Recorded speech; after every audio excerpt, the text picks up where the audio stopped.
Good morning, good afternoon, good evening, depending when you're watching this video. Hopefully this will be one of many videos involving YouTube law and social media. The point of it is to give some sort of soft guidance to those who are content providers or those who want to be content providers, and also those who want to be social media influencers or who are social media influencers. Now, my name is Mansour Mansour. I'm a solicitor in the English and Welsh jurisdiction of law. And why is that important, especially to these random viewers such as yourselves? Well, the YouTube terms and conditions are generally uniform apart from one part. And that is, depending where you own your account, the jurisdiction of that country will be applicable. And depending what jurisdiction you're in, China, not so much, USA, Germany, South Korea, England itself, France, or Sweden, you'll have certain rights and obligations or permissions that other countries won't have. Now, in regards to the English and Welsh jurisdiction, which is the point of this video, and I'm sorry for those who are from Germany or South Korea, is that hopefully while viewing this, you can see some sort of rhythm and pattern to the law or the way that YouTube's run. Now, the reason I'm raising this content point, or rather this jurisdiction point, it touches upon content. In YouTube, when you're putting content on your website, or rather on your channel, you put content under three reasons, or you have three rights in which you can put the content on the channel, or on your channel. And that is, one, you have and you own the intellectual property rights of the item you are showcasing on YouTube. So for example, you've created an interesting video channel such as this, an interesting animation, or some interesting sound bites. Now, the second one, or the second point, is that you have permission from a third party to use some video clips, the images behind it, and the voice recordings of the audio behind it itself. And thirdly, the third exemption is that you're allowed by the law of that nation to use an item which has copyright, but you would not be infringing upon it because of a certain exemption. A good example under English and Welsh law is the Copyright Design and Patents Act, got it, 1988, Section 30, subsection A, by where you're allowed to use someone else's material under the principles of caricature, pastiche, or parody.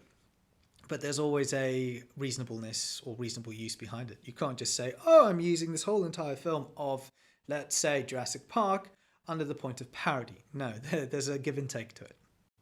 Now, the reason why I'm stressing this point of content is that in the YouTube agreement that we all accept into when creating these video channels, is that if we do not produce content that doesn't belong to us or we don't have any permission, the material that we put in will be struck out or taken down, or there'll be a copyright notice as well.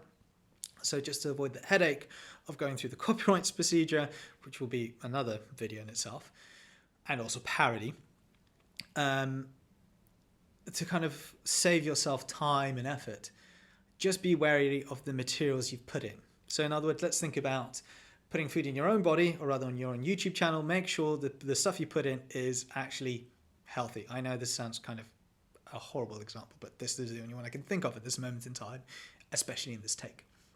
Now, the second point I would like to guide you to, or suggest you should read, is the permissions and restrictions of the YouTube terms and conditions that we all go into. And that is, and the one particular one for me, is the forging of figures, or the massaging of figures or viewership numbers that you have on your YouTube channel. Now, it's one thing to tell your friends, oh, subscribe to my channel, watch this video. It's another thing where you create bots, or you use bots, or you ask a third party who uses bots to massage your figures and to create these viewership numbers. One of the reasons for that is that, especially if you are monetizing your video or your channel, the monetization you're creating is not under honest principles. And I would argue in certain circumstances it could amount to fraud. Nonetheless, the point is, what I'm trying to stress is that when dealing with YouTube, or when you're producing your channel and you're showing it across the world, that you're doing it in a legitimate way, and please review the permissions and restrictions. Now, The next point I would like to stress is the advertising point, is that when you are on YouTube, there's certain policies that you need to get your head around. So there's a community policy. I think there's a copyright policy, and no, there's a safety copyright policy manual, and then there's also community guidelines, and there's an advertising guidelines. Yes. So there's about 3-4 documents that are added on top of your terms and conditions for YouTube that you need to be wary of. The reason I say this is that whenever you're making an advertising agreement, or whenever you have a product being placed on your YouTube channel or YouTube video, you need to be wary that the deal that between you and that third party, let's say between you and Heineken, does not cause or infringe upon the guidelines or the terms and conditions themselves.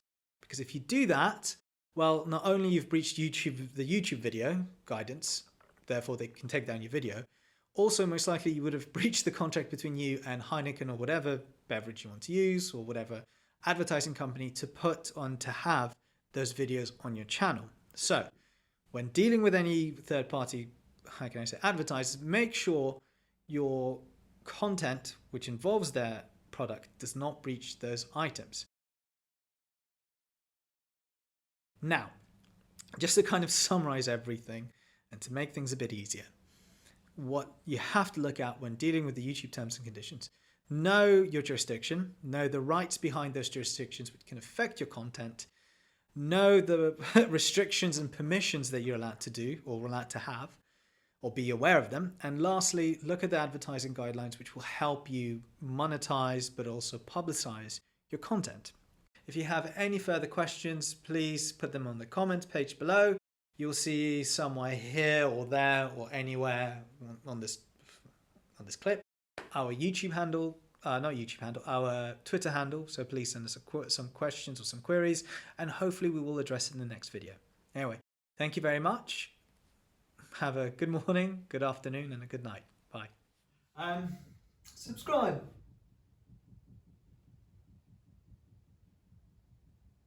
Is that it? Oh, thank God I can go have a drink.